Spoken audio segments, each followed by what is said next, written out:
Živijo in dobrodošli spet v podcastu Po desnem pasu. Mi smo danes v Radovljici, tlele smo se parkirali kar direkt pred knjižnico, da smo zelo vidni, in pa z mano je Nejc Vobovnik. Živijo, Nejc. Živijo.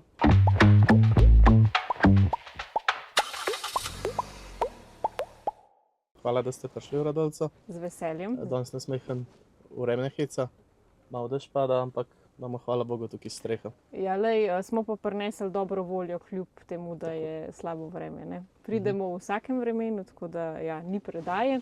Zdaj pa, da te malo predstavim na začetku, ti kandidiraš na državnozborskih volitvah, ne, v okraju Radovljica 2. Si pa drugače tudi svetnik tukaj v Radovljici, čistki svetnik, tako si aktiven tudi v mladinskih organizacijah, v Mladinskem svetu Slovenije in pa si tudi samostojni podjetnik. Zdaj, če mogoče začneva kar s tem, ne, s podjetništvom. Zdaj vsi vemo, da situacija pod to vlado na področju gospodarstva je katastrofalna. Ne. Imamo predsednika vlade, ki odkrito podi podjetnike v tujino, ker očitno jih mi ne rabimo. Ne. Zdaj sem pa videla ravno prej novico, da so pa v Svobodi sporočili, da bi radi omilili ta sistem za normirance. Zdaj. Ja, pred parim letim so oni sprejeli, da če si ti normiran SP in da pa izstopiš iz sistema normiranih SP-jev, 5 let ne smeš nazaj. Ja. Zdaj pred volitvami so se pa odločili, da to ni več res. Zdaj so pa rekli, da je to prestrogo, ja. To se zdaj ne veš, je to samo za volitve, pa če bojo, upam, da ne, dobili vlado, bojo spet nazaj spremenili. Ampak res, sploh ne morajo se odločiti, kaj bi delali, samo iščejo, kako bi v bistvu nagrajevali tiste, ki ne delajo, tiste, ki pa delajo, oziroma delamo, je pa nekaj najhujšega. Jaz mislim, da počasi treba bo spremeniti, da delo spet postane vrednota. Tudi pri podjetništvu je potrebno določiti pravila, ampak da pa te pravila nekaj let veljajo. Ne pa tako, kot je zdaj, da se vsake pol leta spreminjajo pravila za normirance, za vse. Božičnica se sprejme en mesec pred Božičem. Ja. Ko niti ne morejo podjetja planirati potem stroškov, ne? Ker proračun se v bistvu planira pred koncem leta za naslednje leto. Ne, ne moreš ti zadnji moment spreminjati takih stvari. Ja, pa tudi, ker si že rekla, raje pošiljajo podjetnike v tujino. Ne zavedajo se pa, kaj bo, če bojo res podjetniki odšli. Zdaj, ta naša leva vlada zna napolniti proračun samo tako, da zvišuje davke. Ampak da bi pa dali spodbude podjetnikom, da bi znižali davke, bi podjetniki več predelali in bi na koncu tudi več plačali v proračun. Tega se pa ne zavedajo in ne vem. Ja, ker dejansko je ti najbolj lahko napolniš proračun s tem, da uvedeš nižje davke. Ne. To je bilo že dokazano v prvem mandatu Janševe vlade, se pravi od 2004 do 2008. In jaz se spomnim, pred časom je bila na 24 ur zvečer Lucija Tacer, se pravi poslanka Svobode. Soočila se je z eno našo poslanko in tam so se zagovarjali, zakaj oni niso podprli razbremenitve plač. Ne? Zakaj so glasovali proti temu, ker v bistvu s tem bi se naredil prevelik minus v proračunu, čeprav so oni naredili 2-milijardno luknjo. Seveda, ja. Pa tudi z zvišanjem plač so naredili večji minus, kot bi bil. Z zvišanjem minimalne plače. In ta plačna reforma v javnem sektorju so naredili večji minus v državnem proračunu, kot pa tista naša davčna reforma. Zdaj pa slišimo, ne vem, SD, da pa tega ne bi še enkrat naredili. Ja. Pa so imeli možnost v državnem zboru nazaj to uvesti, pa niso.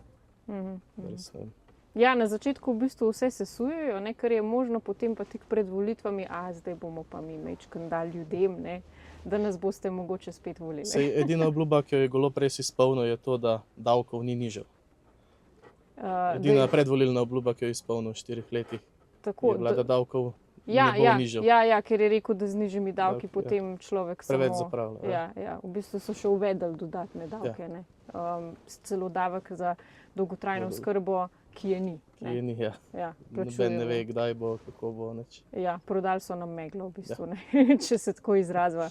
Zdaj, kako pa je sploh biti podjetnik pod tako vlado? A si že kdaj v času tega mandata prišel do situacije, da bi rekel, brez veze, grem se raj nekam zaposliti? Zdaj ne tako daleč še ni prišlo, ampak se pa bliže temu. Zdaj mislim, da če sem prav pogledal, so se prispevki, vsaj minimalni prispevki, je bilo iz 450 evrov približen. Letos bojo zdaj novi, ko se bo minimalna plača zvišala, bo zdaj že 650 evrov. To je samo minimalni prispevki, ki so še vsi stroški, vse ostalo. In ja, težko, zmeri težje postaja. Torej, nujno rabimo razbremenitev na tem področju, pa tudi recimo, prej smo omenila minimalno plačo, ki se je dvignila, ne. Zdaj to se sliši zelo všečno, na prvo žogo, ne. Ja. Minimalna plača bo zdaj 1000 evrov, samo kaj to dejansko vse potegne za sabo. Ja, bo se pa tudi veliko stvari podražil pa. Ja. Tudi recimo vrtec se bo prva stvar, se bo vrtec podražil, ker velik del cene vrtca je samo plače vzgojiteljic. Drugi stroški niso tako visoki. In ta minimalna plača zdaj bo res to povišala, pa tudi druge stvari. Podjetja bojo mogle višje cene, da bojo lahko skozi leta prišle. In v bistvu ta višanje minimalne plače ne bo čisto nič prineslo ljudem, ne bojo si več mogli privoščiti. V bistvu bomo na istem ali še slabše. Ja. Ja. Pa tudi jaz sem videla, da se je veliko podjetij moglo zadolževati zaradi božičnice. Ja, govorili se je tukaj naš Elan, Ja, da to se je sem brala. mogel zadolžiti. Ja. Ja. Tako da to bo enkrat treba plačati nazaj. Ja, seveda. V bistvu po taki vladi se bomo še kar nekaj časa pobirali, Ja. v bistvu, ko bi lahko že res dobro živeli. Zdaj, glede na to, da smo v Radovljici, ne, da si ti občinski svetnik, mogoče še ena aktualna tema, o kateri so se tudi danes že pogovarjala, in to je gorenjska regijska bolnišnica. Ne. Regijska bolnišnica na Gorenjskem, ki jo je dobil Kranj. Ne. Ja, se zdaj tukaj, seveda kot domačin, mislim, da je boljša lokacija Kranj. Nekdo iz Radovljica, ne Kranj. Kranjčani mislijo, da je boljša lokacija Kranj. Ja, vsak se bo za svoje zavzemal. Ja. Ampak zdaj najbolj pomembna stvar je, to so res zavlačevali dolgo časa to odločitev. Naročevali so študije, imeli sestanke v državnem svetu, namesto da bi odločitev čim prej sprejeli, zmeri bo eden razočaran. Pa da bi se bolnica čim prej začela graditi. Zadnjo sem bral, da naj bi izbrali izvajalca leta 2030. Ja. Zdaj, če bo kdo še pritožil, bo to leto 2032, ko bo zgrajeno, bo leto 2040, ko bojo prvi bolniki. Na Gorenjskem nam pa bolniških postelj res manjka.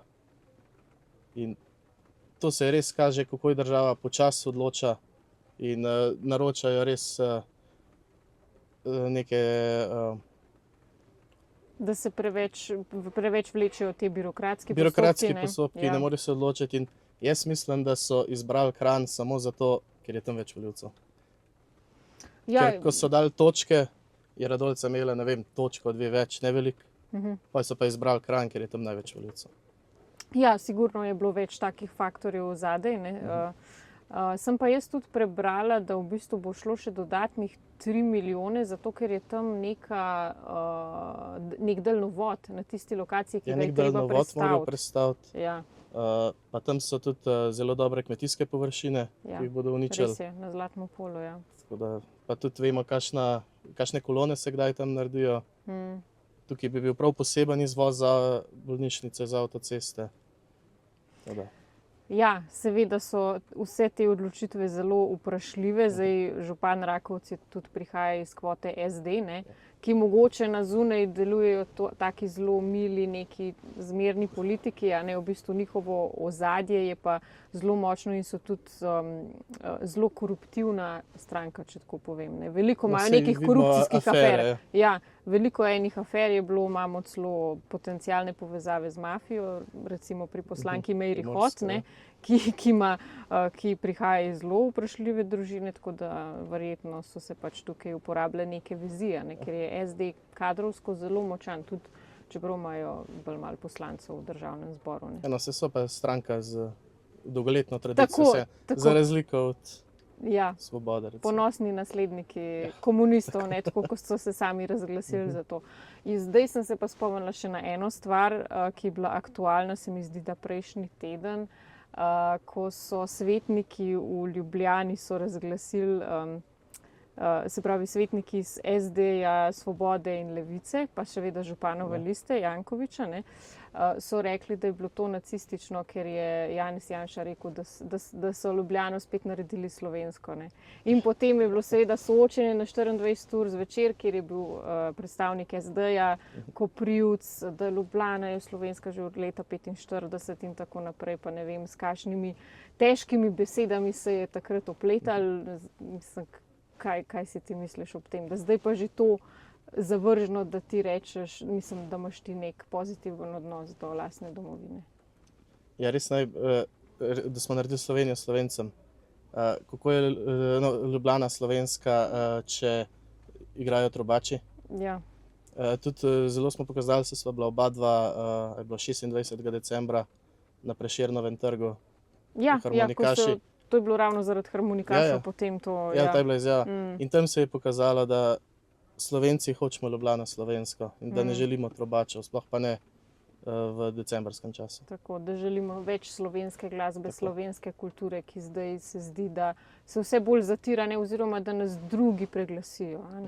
Ne, da ne bi hoteli, da so tudi drugi tukaj, ampak še vseeno je pa, če nekdo pride sem, je poudarek na slovenski kulturi.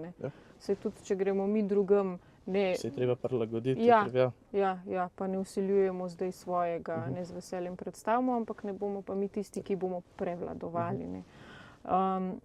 Zdaj, mogoče me še to zanima, kako pa to, da si se odločil, da se politično aktiviraš, oziroma kdaj si se ti začel? Jaz sem član stranke kakšnih 7-8 let. A že kar dolgo. Ja. Včlanil sem se, ko smo ustanovili v Radolci odbor SDM. Zdaj, moja želja je bila na začetku res samo lokalna politika, to me je zanimala naša občina, ampak zdaj po teh 4 letih te katastrofe sem se pa res odločil, da je treba, da mladi prevzamemo svojo odgovornost in da probamo spremeniti to, ker dolg časa ne bomo več mogli tako živeti kot zadnje 4 leta. To je lepo slišati, ja, ker se mi zdi, da je tudi vse več tega prihaja iz terena, vse več ljudi se angažira. Pa mladih predvsem to, ja. Predvsem to. Meni je zelo zanimivo, ker ko sem bila jaz v srednji šoli, pa to je bilo zdaj kakih 8 let nazaj, ne, politika ni bila ravno neka tema, o kateri bi se veliko pogovarjali, ali če smo sploh kdaj se pogovarjali. Zdaj pa, ko se pogovarjam s temi mladimi, ne, srednješolci, ki pridejo, ki se včlanijo, ne, oziroma ki so zdaj prvoletnik, drugoletnik faksa, pa pravijo, da se veliko o tem pogovarjajo z vrstniki. Ne. Hvala Bogu. Ja, hvala Bogu. Ja. Mislim, meni je to, jaz sem vsakič pozitivno presenečena, ne, ampak je pa res, da je zdaj to, se mi zdi, prevladuje povsod, ne, sploh na socialnih omrežjih. Vsi ne moreš več zgrešiti, kaj se dogaja. Ne. Pa tudi zmeri slabi nam gre in ljudje začnejo razmišljati, kako to spremeniti. In pol vedno bolj občutiš, ne, te slabe politike. In upam, da bo čim več ljudi 22. marca tudi tako razmišljalo. Ja, tudi jaz upam, da se bojo odločili pravilno, pa predvsem razumsko. Torej je potem po tvojem večletnem delovanju v stranki tudi prišla ta odločitev, da kandidiraš tudi za poslanca. Tako, ja, pa mislim tudi, da smo zelo dobro ekipo sestavili. Volilni štab je zelo močen in vem, da je ta kraj nam ni zelo naklonjen, Radolca 2, ampak lahko nam kaj uspe. No. Res se bomo potrudili in spremenili. Ja, jaz mislim, da so zdaj idealni časi za spremembo. Ne? Jaz mislim, da tudi ljudem se nekako odpirajo oči, ker treba je vedeti, da pri nas je ta neugodna situacija, ker je pač 30-letna propaganda proti Janezu Janši, proti stranki SDS, ravno zaradi tega, da ne bi spustili na oblast ljudi, ki bi dejansko delali v dobro Sloveniji. Ne? Slovenije in Slovencev, ja. Ja, ampak sem vesela, no, da dejansko ljudje so spregledali čez vso to propagando. Seveda je še, kako bi rekla, prostor za izboljšavo, še veliko ljudi nekako je zavedenih, ampak mislim, da se stvari obračajo v pravo smer. Včasih se premikajo. Tako. Upajmo na najboljše. Tako. Najlepša hvala, ker si bil moj gost. Hvala tebi pa vsem, da ste prišli. Ja, z veseljem. Pa srečno po Sloveniji. Ja, pa srečno tudi tebi na volitvah. Ja. Hvala.